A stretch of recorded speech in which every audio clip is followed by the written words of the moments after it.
పటాన్ చెరు MLA Gudem Mahipal Reddy hot comment చేశారు. పటాన్ చెరు జీఎంఆర్ ఫంక్షన్ హాల్లో తన అనుచరులతో జరిగిన సన్నాహక సమావేశంలో కీలక వ్యాఖ్యలు చేశారు. మున్సిపల్ ఎన్నికల్లో బీఆర్ఎస్ అభ్యర్థులను గెలిపించాలన్నారు గూడెం మహిపాల్ రెడ్డి. అప్పటి పరిస్థితుల వల్ల తప్పుటడుగు వేసి కాంగ్రెస్లో చేరానని అన్నారు.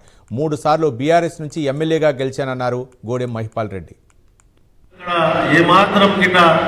నియోజకవర్గానికి నియోజక ప్రజలకు నాకు ఎక్కడ ఒక ఇంటికి మందము లాభం జరగలేదు. అన్ని కోర్టు ద్వారానే చూసుకుంటా ఉన్నాం. కాబట్టి అందుకే ఆలోచన చేసి ఈరోజు కన్న తల్లిదండ్రులను మరవకుండా 3 సార్లు నాకు టికెట్ ఇచ్చి మీ అందరి ఆశీర్వాదంతో బీఆర్ఎస్ పార్టీ మీద గెలిచినాం. కాబట్టి రేపు మనకందరూ మీరందరూ కష్టపడి చేసిరు, మున్సిపాలిటీలు చేసిరు, నియోజకవర్గ స్థాయిలో ప్రజలందరూ చేసిరు.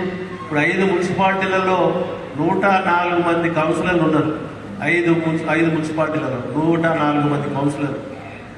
దానికి మనం అందరము ట్రేడ్ యూనియన్ పరంగా ఒక వింగు, ఇక్కడ పెద్ద మనుషుల పరంగా ఒక వింగు, కుల సంఘాల పరంగా ఒక వింగు, అన్ని రకాల కేటగిరీ వేస్లో విభజించి మనము 5 మున్సిపాలిటీలలో కొద్దిగా మనకున్న సత్సంబంధాలు, ఫ్రెండ్షిప్ అనుకో, చుట్టరికం అనుకో, బిజినెస్ అనుకో, ఇంకోటి రకరకాల సంబంధాలు ఉంటాయి. మనకి 20 కిలోమీటర్ల రేడియేషన్ మన కాన్ఫరెన్స్ మొత్తం. ఇక్కడ తెల్లాపూర్వో, ఇక్కడ ఉమ్మడిదాలో ఎక్కడ పోయినా 20 కిలోమీటర్ల దూరంలోనే మనం అందరం కలిసి ఉంటాం, ఒక కుటుంబ సభ్యులాగా. మనం పోతే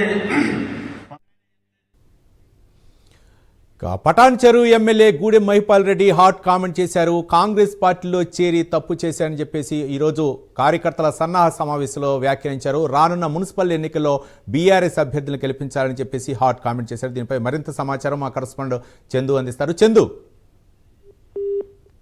త్వరలోనే మున్సిపల్ ఎన్నికలు రాబోతున్నాయి. ఈ నేపథ్యంలో పటాన్ చెరువులోని జీఎంఆర్ ఫంక్షన్ హాల్లో తన అనుచరులతో ఎమ్మెల్యే మహిపాల్ రెడ్డి సన్నాహక సమావేశం నిర్వహించారు. ఈ సమావేశంలో మహిపాల్ రెడ్డి హాట్ కామెంట్స్ అయితే చేశారు.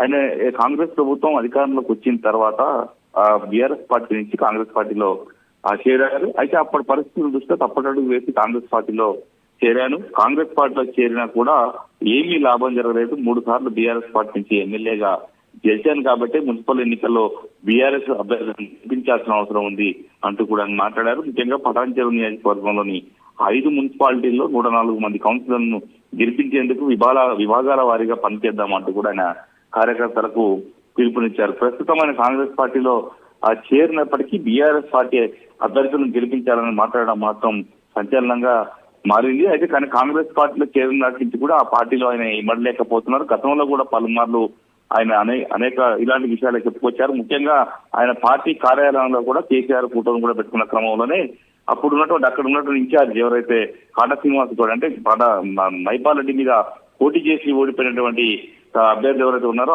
ఆయన కూడా కామెంట్స్ చేశారు. ఇంకా కాంగ్రెస్ పార్టీ చేరినప్పటికీ కూడా ఇంకా కేసీఆర్ ఫోటో పెట్టుకునే మహిపాల్ రెడ్డి ఉంటున్నాడు అంటూ కూడా కామెంట్ చేసే క్రమంలో అటు కాటా శ్రీనివాస్ వర్గీయులు, ఇటు మహిపాల్ రెడ్డి వర్గీయుల మధ్య ఘర్షణ పూర్త వాతావరణం కూడా నెలకొంది. ఇప్పటికి కూడా ఆ నియోజకవర్గంలో కాంగ్రెస్ పార్టీ ఇన్ఛార్జ్ కాటా శ్రీనివాస్ గౌడ్ కు మహిపాల్ రెడ్డి వర్గీయులకు మధ్య ఘర్షణలు కొనసాగుతూనే ఉన్నాయి. ఈ క్రమంలో అక్కడ ఉన్నటువంటి పార్టీలో కాంగ్రెస్ పార్టీలో మహిపాల్ రెడ్డి ఇమ్మడలేకపోతున్నారనేటువంటి విషయం అయితే అక్కడ ఉన్న వాళ్ళంతా కూడా చర్చించుకుంటున్నారు. మరోవైపు మహిపాల్ రెడ్డి సొంత తమ్ముడు హరీష్ రావుకు గత కొంతకాలంగా టచ్లో ఉన్నారు. ఆయన రేపు మాపం బీఆర్ఎస్ పార్టీలో కూడా చేరుతారన్న ప్రచారం కూడా జరుగుతున్న క్రమంలో ఈ రోజు మహిపాల్ రెడ్డి చేసినటువంటి వ్యాఖ్యలు ఏవైతే ఉన్నాయో తాను బీఆర్ఎస్ లోనే ఉన్నాను, బీఆర్ఎస్ లో కొనసాగుతాను అనే విధంగానే ఆయన వ్యాఖ్యలు ఉన్నట్టుగా మాకు చాలా స్పష్టంగా అర్థమవుతుంది. ఇటీవల స్పీకర్ నిర్ణయం తీసుకున్న క్రమంలో కూడా మహిపాల్ రెడ్డి బీఆర్ఎస్ లోనే ఉన్నారంటూ కూడా స్పీకర్ కూడా నిర్ణయాన్ని చెప్పారు. ఈ క్రమంలోనే మహిపాల్ రెడ్డి ఇక్కడ నుంచి బీఆర్ఎస్ లోనే ఉండబోతున్నట్టు సంకేతాలు ఇచ్చినట్టుగా చాలా స్పష్టంగా